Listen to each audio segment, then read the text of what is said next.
ముఖ్యమంత్రి నారా చంద్రబాబు నాయుడు గారు నైపుణ్యాభివృద్ధి విద్య మరియు దీర్ఘకాల పరిష్కారాల ప్రాముఖ్యతను అర్థం చేసుకుని అనేక నైపుణ్యాభివృద్ధి కార్యక్రమాలకు శ్రీకారం చుట్టడం జరిగింది. ఈరోజు గౌరవ మానవ వనరుల అభివృద్ధి శాఖ మంత్రి శ్రీ నారా లోకేష్ గారు నైపుణ్య గణన అనేటువంటి వినూత్న కాన్సెప్ట్కు నాయకత్వం వహిస్తున్నారు. ప్రపంచంలో తొలిసారిగా మా ప్రభుత్వం రాష్ట్ర స్థాయిలో నైపుణ్య గణను నిర్వహిస్తోంది. ఇది మన శ్రామిక శక్తి యొక్క నైపుణ్యాలను మరియు సామర్థ్యాలను అర్థం చేసుకోవడానికి, తదనుగుణంగా పరిశ్రమలకు అవసరమైన నైపుణ్యాలను గుర్తించడానికి సహాయపడుతుంది. ఇది 20 లక్షల మందికి ఉపాధి అవకాశాలు కల్పించేందుకు అవసరమైన నైపుణ్యాలను అందించే కార్యక్రమాల రూపకల్పనకు దోహదపడుతుంది. ఇదే సమయంలో మా ప్రభుత్వం 192 నైపుణ్య కేంద్రాలు, నైపుణ్య కళాశాలలు మరియు నైపుణ్య విశ్వవిద్యాలయాల ద్వారా నైపుణ్య రంగంలో మౌలిక వనరులను బలోపేతం చేస్తుంది. ప్రాధాన్య రంగాలలో విదేశీ ఉపాధి అవకాశాలను అందిపుచ్చుకునేలా తయారు చేయడమే స్కిల్ ఇంటర్నేషనల్ యొక్క తాజా ప్రయత్నం. 2024-25 సంవత్సరానికి గాను నైపుణ్యాభివృద్ధి శాఖకు 1215 కోట్ల రూపాయల కేటాయింపును ప్రతిపాదిస్తున్నాను. పాఠశాల విద్య. ప్రభుత్వం మరియు ప్రైవేటు పాఠశాలలో 1వ తరగతి నుంచి 12వ తరగతి వరకు చదివే పిల్లల తల్లులకు తల్లికి వందనం పథకం ద్వారా ఆర్థిక సహాయాన్ని అందిస్తూ మా ప్రభుత్వం సూపర్ 6 హామీని నెరవేరుస్తుంది. పేదరికం కారణంగా ఏ పిల్లవాడు విద్యకు దూరం కాకూడదు అనేది ఈ పథకం లక్ష్యం. ఇందుకే మధ్యలో చదువు మానేసిన పిల్లల సంఖ్యను గణనీయంగా తగ్గించడానికి సహాయపడుతుంది. పాఠశాలల్లో మౌలిక సదుపాయాలను, విద్యార్థుల అభ్యసన ఫలితాలను మెరుగుపరిచేందుకు మా ప్రభుత్వం సమగ్ర సంస్కరణలు చేపడుతోంది. మన యువతకు ఉపాధి అవకాశాలు కల్పించడానికి మరియు విద్యా వ్యవస్థలో యువ ఉపాధ్యాయులను నూతన శక్తి నింపేందుకు ఖాళీగా ఉన్న 16,347 పోస్టులను భర్తీ చేసే దిశగా మెగా డిఎస్సి నియామకాన్ని ప్రకటించడం జరిగింది. ఇది మా ప్రభుత్వం తీసుకున్న ప్రధాన నిర్ణయాలలో ఒకటి. ముఖ్యమైన పథకాలకు ప్రముఖ విద్యావేత్త సర్వేపల్లి రాధాకృష్ణన్ మరియు సామాజిక కార్యకర్త శ్రీమతి డొక్కా సీతమ్మ గారి పేర్లను మా ప్రభుత్వం పెట్టింది. ఉపాధ్యాయుల బోధనపై మరింత దృష్టి పెట్టేందుకు వీలుగా అవసరమైన యాప్లను తొలగించడం ద్వారా ఉపాధ్యాయులపై యాప్ల భారాన్ని తగ్గించడం జరిగింది. ఇంటర్ విద్యార్థులకు ఉచితంగా పాఠ్యపుస్తకాలు మరియు బ్యాగులు అందించడం జరిగింది. 2024-25 ఆర్థిక సంవత్సరానికి గాను పాఠశాల విద్యాశాఖకు 29,909 కోట్ల రూపాయల కేటాయింపును ప్రతిపాదిస్తున్నాను. ఉన్నత విద్య.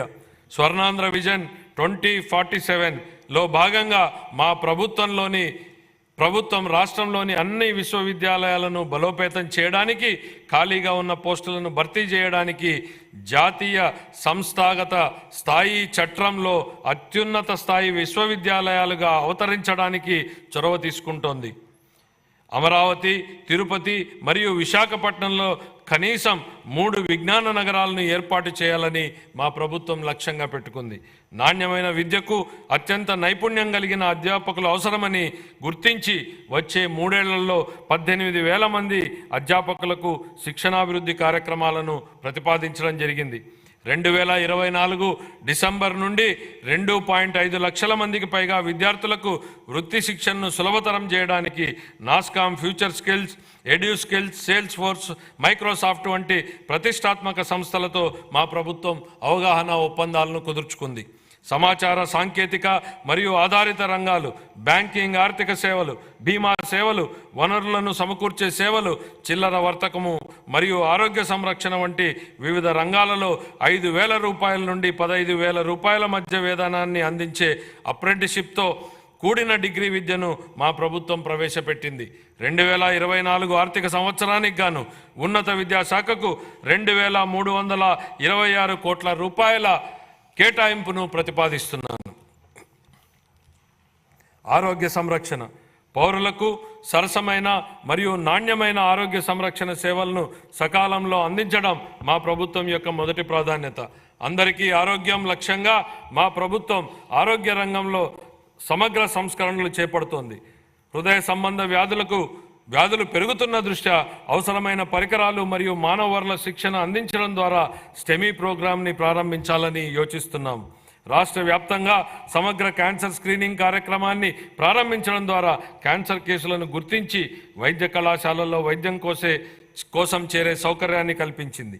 పాఠశాల ఆరోగ్య కార్యక్రమం కింద అంగన్వాడీ పిల్లలకు మరియు 18 సంవత్సరాల లోపు ఉన్న పాఠశాల విద్యార్థులకు పుట్టుకతో వచ్చిన లోపాలు, పోషకాల లోపం వలన వచ్చేటువంటి వ్యాధులు, మందకొడి అభివృద్ధి మరియు వైకల్యం అనే 4 లోపాలను గుర్తించడం కోసం పరీక్షలు చేయబడుతున్నాయి.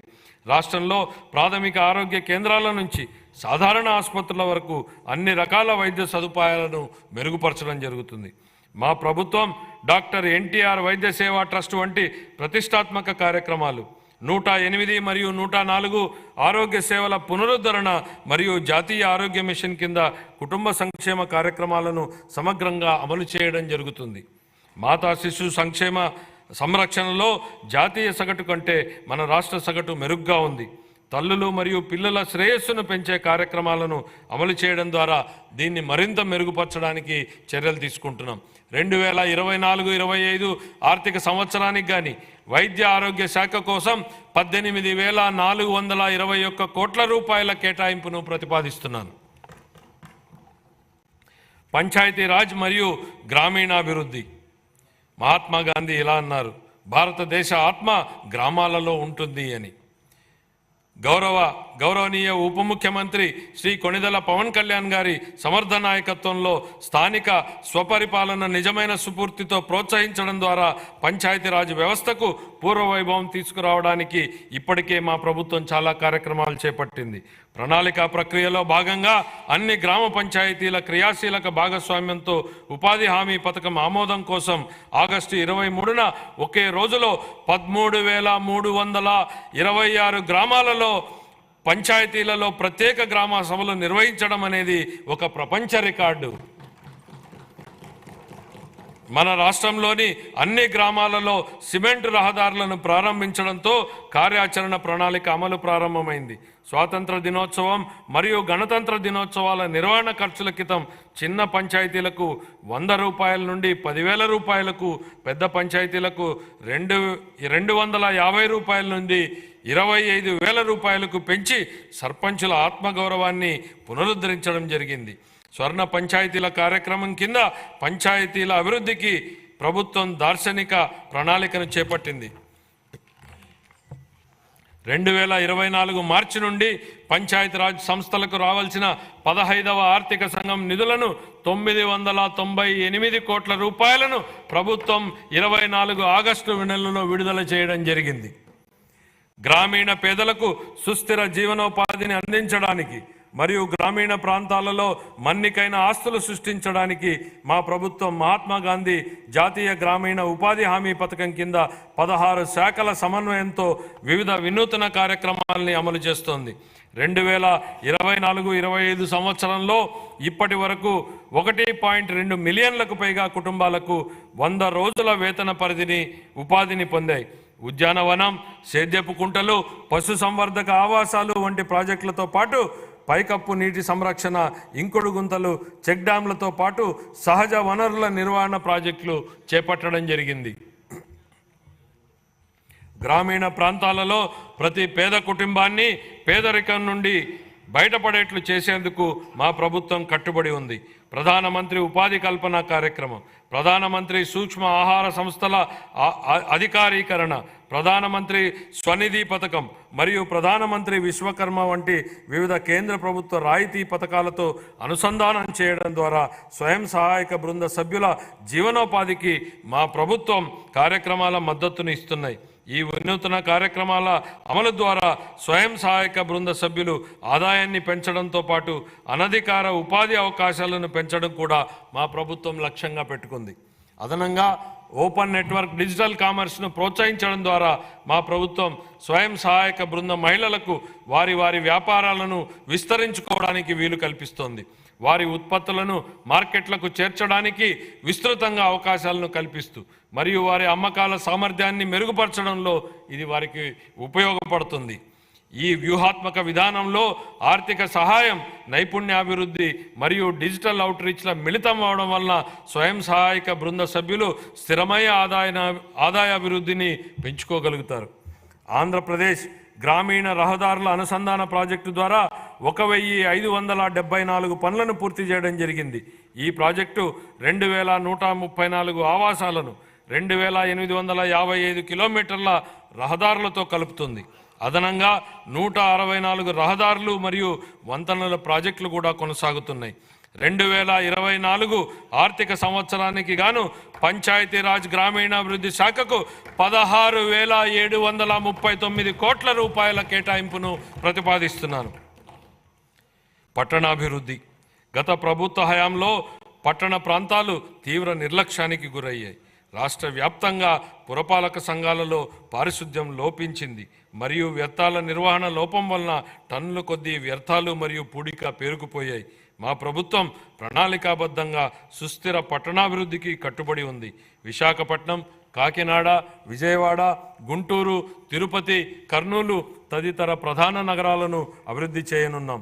50,000 నుంచి 99,999 మంది జనాభా ఉన్ని రెండో తరగతి పట్టణాలకు భౌగోళిక సమాచారక వ్యవస్థ GIS ఆధారిత బృహత్తర ప్రణాళికలను రూపకల్పనకు శ్రీకారం చుట్టడం జరిగింది. అమృత్ 2 కింద జలవనరుల పునరుద్ధరణ, మురుగునీటిని శుద్ధి చేసి తిరిగి